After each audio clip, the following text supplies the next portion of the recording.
Hi, Steve Stine from Guitar Zoom here, and today what I'd like to do is help you in trying to make your solos have a bit more melody and a bit more direction to them. So what I've got here is a jam track where I'm just playing C, G, A minor, and F. Okay, so C, G, A minor, and F.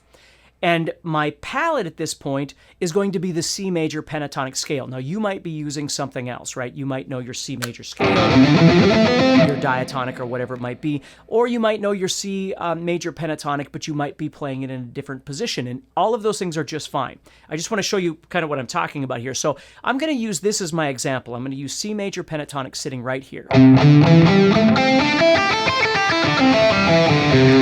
which is the same as A minor pentatonic, which many of you probably know. I'm going to use that same shape, except my emphasis note is C. So I have C.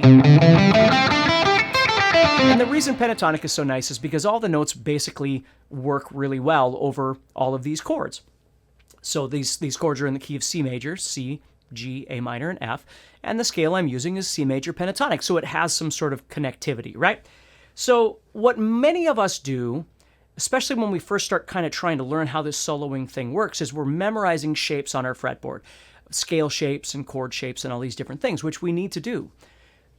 But unfortunately, what begins to happen is we spend a lot of time hoping that we land on the right notes at the right time. So let me show you an example of that. What I'm going to do is I'm going to take this C major pentatonic scale that I just played, and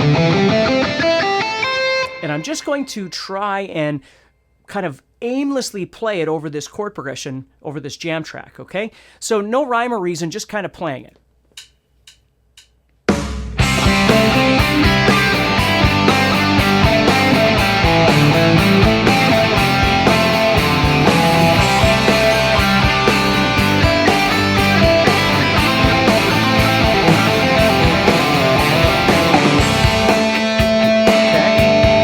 And what I want you to notice is none of it sounds necessarily bad, but it just doesn't sound like it's really making a connection. It just sounds like I'm kind of moving around. So the trick here is learning how to make some sort of melodic connectivity to the chords that are being played. And there's two ways that you can approach this. One way is you know your theory. So for instance, you might know the notes of the C major scale, and you might know the notes of a C major triad and a G major and an A minor and F major, and you start finding those notes on the fretboard, right? So I'm thinking, okay, so I've got a C triad here, so I'm going to be thinking about the notes C, E, and G. And then the G chord comes up, so then I start thinking about G, B, and D. And then the A minor chord comes up, so I start thinking about A, C, and E, right? So I've got, and then F comes up, and I might try and see those on my fretboard. And if you can do that, that's great, because that's obviously the first step to really trying to create some sort of melodic content, is making those connections.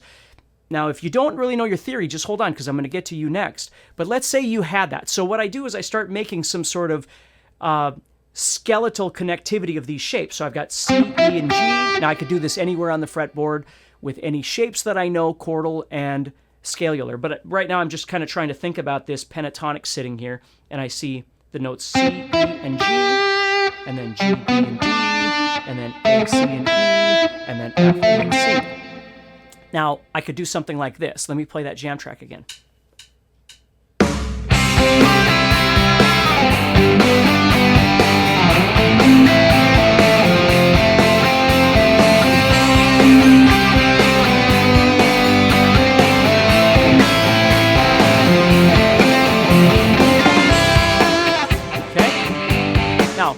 I'm playing a lot, and I wouldn't normally do that, but the point is you can hear that all of a sudden there's more connectivity happening between the chords that are being played, what I can see of these chords, and then the scale that I was playing before, okay? So now if I start trying to make some sort of connection between what I'm seeing right now, this C, E, and G, and G, B, D, and A, C, E, and F, A, C, and I also utilize the scale underneath it, to give me kind of access to a road to move around a little bit in between these, I can start making a bit more of a realistic, authentic musical connection. And again, if you don't know your theory, you can certainly try what I'm trying here, but don't worry about the words that I'm using.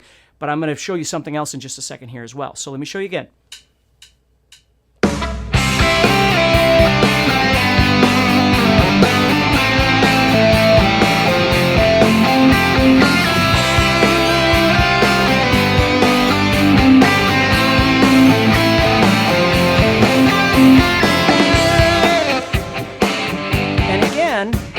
It might be a little much, it might be not enough, it might be in a different position that you'd like. All those things are completely up to you and what you'd like to do when you're playing.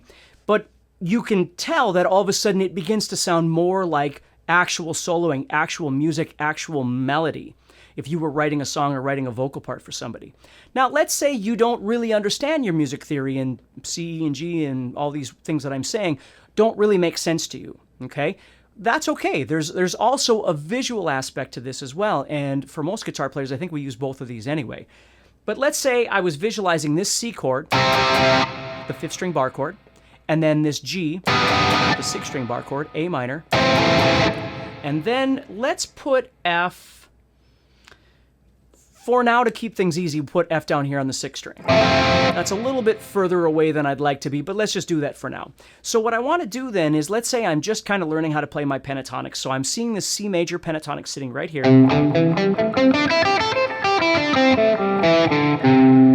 But at the same time, I'm also seeing this C major chord, this 5th string bar chord, G major, A minor, F major. And while I'm thinking about it, I also want to say this. Remember that as guitar players, we don't always have to rely on last-minute improvisation. Like, we don't have to wait until we get in front of an audience or get in with other musicians before we start figuring out what we want to do. It's very okay to pre-plan some ideas, some elements. Maybe you don't do the entire solo and all these different things, but I think we always think that we have to be dangling from the cliff to come up with ideas to really be good musicians, and it doesn't always have to be that way. Sometimes already having an idea or a plan before you come in is a great place to start. So that's what we're kind of doing here, is developing a plan. So I've got this C, G, A minor, and F. Now I can see this pentatonic, but let's again say I don't know my pentatonics very well, so I don't have them all memorized on my fretboard. So when this C chord comes up, I'm visualizing this C right here. So as I'm visualizing my pentatonic,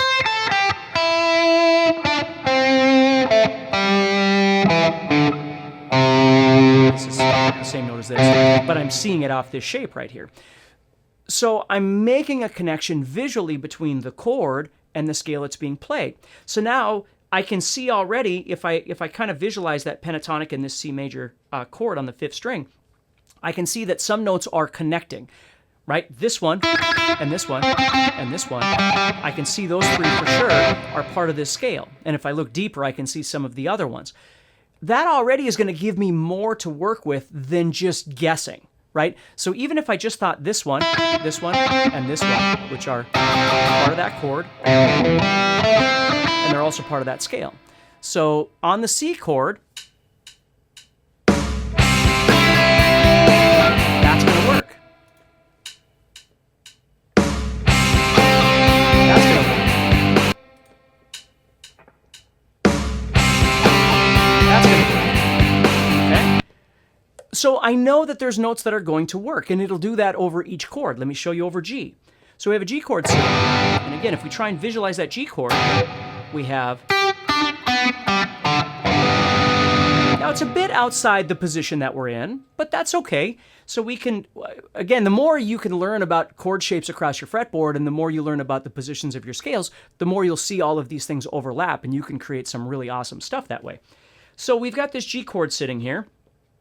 So now what I'm going to do is I'm going to try and emphasize some notes out of that G shape. Now, it requires me to have to move, though, because my position's right here in the scenario we're in right now. Again, if we were talking about more positions, we'd have more options. But let's just stay with what we've got. So I'm in this position.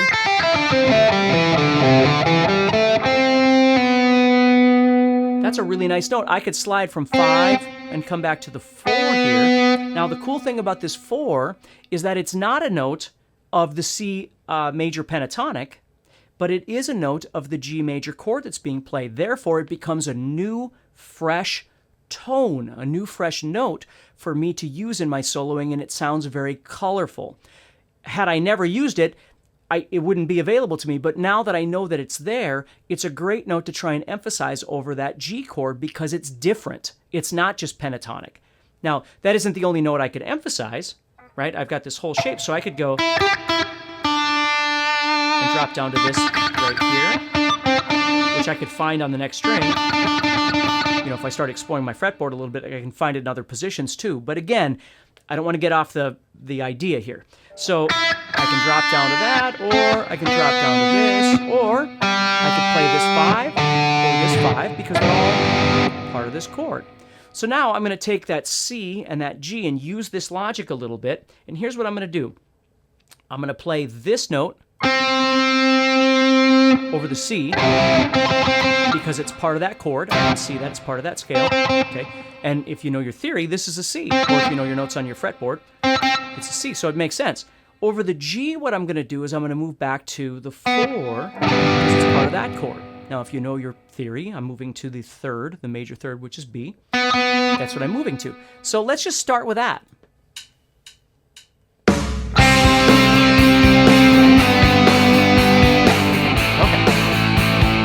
Now that works. It's not very exciting, but it works for creating a melody. All right, so let's keep going. Now we have A minor that pops up. Now A minor I can see is 5, 7, 7, 5, 5, 5. Okay, if you know your theory, we're dealing with A, C, and E, right?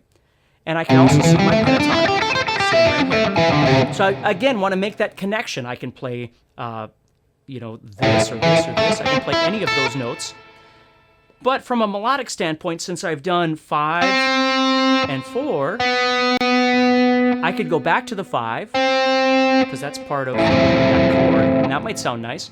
Or I might keep going down and go 5 over the C, 4 over the G, and then 7 over the A. Now let's try both of those, so let's see what this sounds like.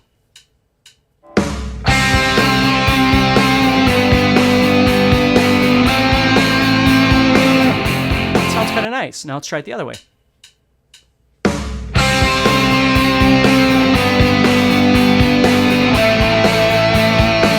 And that sounds nice too. Okay. Now we come to the F chord. Now our F is way down here. So that means we're going to have to jump down there to get to some of these notes of F. Okay? Well, that's okay. If we went... Maybe I drop down to this note, because that might sound nice. Or if I was going, maybe I'll drop down to that. Now, again, I'm out of my pentatonic visual position that I was in, but I'm just trying to make some sort of melodic connection. Now I'm going to take it one step further in a second here, but let me show you what I'm talking about. C.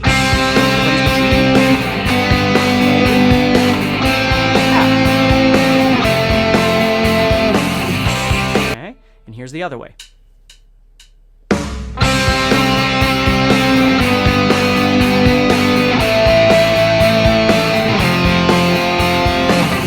Okay, so again, I'm just plotting some points here, just places that I can go. And there's a multitude of ways that you can do this, but I'm just trying to get you started here.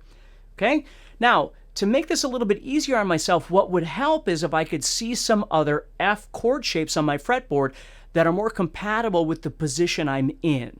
So there's one that I like to use. I teach a course on caged chord system, and I use the caged, C-A-G-E-D. You'll find videos, I'm sure, too, on YouTube and such, but that I've got for this stuff. But the caged system, what it does is it enables you to make a chord across the entire fretboard. So let's say I stuck F right here. Don't worry about this if you don't know this. I just want you to see this. So what I'm doing is taking a C chord and I'm moving it up until it becomes F with my built-in capo here, which is my first finger. So what I can do now is I can visualize the F chord sitting right here. My F, A, and C are all sitting right here. And that's really nice because now all of a sudden I don't have to leave this position. I can see the F chord right here and then decide what I'd like to do from there. So let's say I go C, I'm playing this, G, I'm playing this, A, I'm playing this, and then F chord comes up. I'm going to drop down to this note right here, which is the F, the root. Okay? So it now looks like this.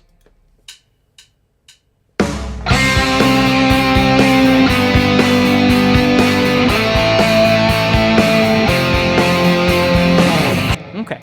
Now, here's where the fun begins. The more you can learn about this connectivity between the scale that you're playing and the chords that are being played, in whatever capacity you know, and of course this gives you a whole another sort of avenue of education that you can go through, because I'm telling you, the more you learn about your fretboard and how this whole thing works, the more options you have, the more confidence you're going to build in yourself, because there's always places that you can go that are going to sound really nice.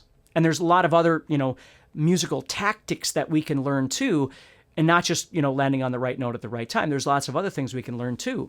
But for now, again, let's just focus on this. So let's say, for instance, now I've got this basic idea set up. So what I want to do is I want to start using the scale again to give me some interesting motion in between these things. And what I mean by that is, let's say I've got this sort of setup here. So I'm going to play.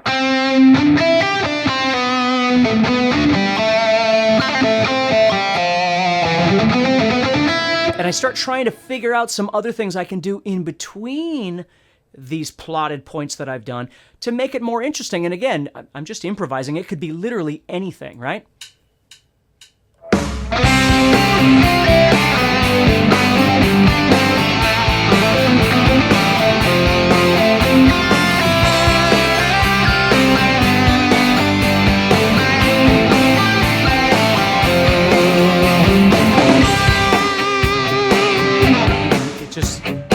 It could go on and on and on. And it's really great because that's a great way to start just building something that sounds like a real solo. And many of us, what we tend to do is we tend to build something like this, and then we'll spend, if we have enough time, again, sometimes you only have 5 or 8 seconds to solo, so you don't have a lot of time. But if you've got some time, you've written an instrumental, or you're playing over a jam track, or you're playing a band and you've got some space to improvise on stage in a song or whatever it might be, what we tend to do is kind of flip in and out of what I'll call pre-planned ideas and improv ideas, where sometimes I won't plan everything. I'll just plan some ideas here and there, and I'll start creating something, and then I'll go off and do my own thing, and then I'll kind of come back to some pre-planned idea again. And it doesn't have to be just this one position. I mean, it could be all over the fretboard. But that's where the creativity comes in, is as you're moving around and all of a sudden you go, okay, here comes an F, I need to make a connection. Okay, well then you move into that and you start trying to do that across your fretboard. So I hope that helps you a little bit in understanding how to approach, basic fundamental soloing to create a melody. It's just really important to learn how to see these two pieces and kind of how to think about planning a little bit ahead of time to make these connections. So when you go to play, you're not just relying on instinct or, a 50-50 shot that things are actually going to work. You've actually got some things that you've thought about that are going to work over each chord. So take care, stay positive, and please share the video, subscribe, and just tell people about it. If it helps you at all, I would sure appreciate that. So take care, and I'll talk to you soon. Hey, thanks for watching this video, and if you liked it, please do me a favor, like it, share it, subscribe, and please check out guitarzoom.com.